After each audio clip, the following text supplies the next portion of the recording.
деҳаи хоҷаи аъло дар 150 километрии маркази вилояти суғд то муноқишаи мусаллаҳонаи соли 2021 ба гуфтаи сокинон яке аз минтақаҳои асосии маводи суғд бо нархи арзонтар буд.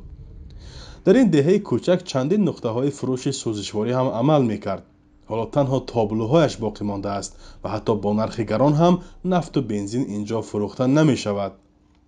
خودمو از اینجا 35 کیلومتر فراموده رفته از خودی رایون سوزشواری گران آمزاده من از من دهی بالا وارخ هست از ما بود 10 کیلومتر بالاتا من ماها هستیم خواهد چارکوب هم کمتر است سرانو این مقداری کم من خداش کرد انچه سال باز راننده ماشین من این نمار سیمه بود با سوزشواری سلرکرا می رفتگی من حاضر گفتی شما که دیه به نیست یا همین چیز نیست ما رفته خود از چارکو از جماعت سور همین ماشین مویا چی گم سوزشواری ریخته گشته میبین هیچ نه 13-15 کیلومتر راه ما تایکر رفته میبین.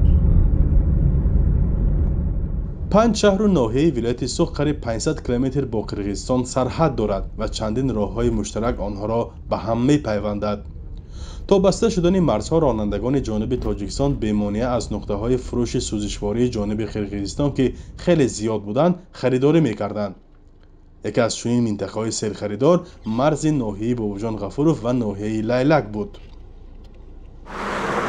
инҷо шоҳроҳи хуҷанд конибодом аст ки дар як шабонарӯз садҳо нақлиёт равоон мекунанд.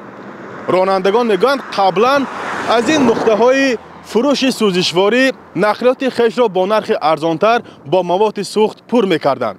вале баъди муноқишаи моҳи апрел-майи соли 2021 ин нуқтаҳои фурӯши сӯзишворӣ тахриб гардид ва дигарбора фаъол нашуд. дар ин минтақа ки асосан сокинони ҷамоати хистевар зиндагӣ мекунанд ба гуфтаи тоҷирон тақрибан додугирифти тиҷоратӣ аз байн рафтааст. магазинҳо штарча ва кариги магазинҳои вай манҳо рус аҳисоби манамихел вай акун рус кар рафтаги чандтошон якта ҳамин магазин кушодагӣ ман заправкаман напано истодааст инам бекор истодааст. Tojikiston benzin sinas beriyapti. تاجیکستان 90% بنزین را از ما میگیرد و اکثرا از همین ناحیه لیلک میگذارد. ما از آنها خوراکواری میخریم که خیلی ارزان است. 80% اهالی ما کمبغل هستند و از نرخ بلند خوراکواری اذیت میکشند.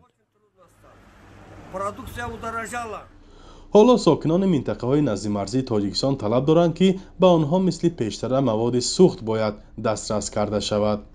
اگه باندیشیم اگر آینده زورو بنا بهبودی شده است زورو نظر به دیگر ناحیه ها دیده با ارزان‌تر شود با هنوز بهبودی خلق و دیه با پیشتر میشن. همسایه قرغیزستان ما قطعاً آتشین ما ویران شد. برای همین حاضر همین سوزشواری میآوری آدمایی هم اکنون حاضر باید که همین ازبکستان من با یک بار دیگه تکرار شده میگویم آتشین ما که وقتی بین یا داده گرفتم و نقض است همین نشد سوزشواری هم میخواستیم که همین وقتی کشتکار بود همین آدمای ما همین ماشین خودش قطعی باشدم همین اگر انسان به ملال میگرزاندم بین یک نقض میشد. مقامات تاجیکستان ادعا دارند که حالا در همه گوشه‌های تاجیکستان مواد سوخت با نرخ یک خیله دسترس گردیده ایستاده است. مسئولان راستی منطقه گمرک در ولایت سوخت هم میگویند نظر به سالهای قبلی سوزشواری به حدود ولایت بیشتر وارد گردیده است. به گفته آنها اگر در سال 2021 قریب 19,000 تن محصولات نفتی به حدود ولایت سوخت وارد شده باشد این رقم در سال 2022 تقریبا به 21,000 تن رسیده است.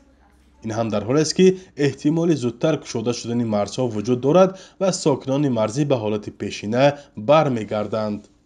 Ози хайна ҳуй мекунам сарҳади чиза худо хоҳад он наздикиёда бояд ҳуй шава муносибат моннақ шидистай хай бо албат мераванд уже пригранични районҳои шу тараф мегзарад хай мумкин эҳтимолият яҷа рафта баки мошиншона бензин пур карда меад иншолло сабук мешем.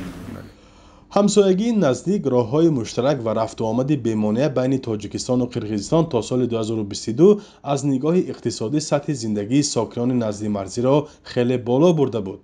تقریبا هر یک عائله در این منطقه سکونت داشته با تجارت مشغول بودند و برای پر کردن خالگی در حیات و روزگارداری بین همسایگان خدمت می‌کردند.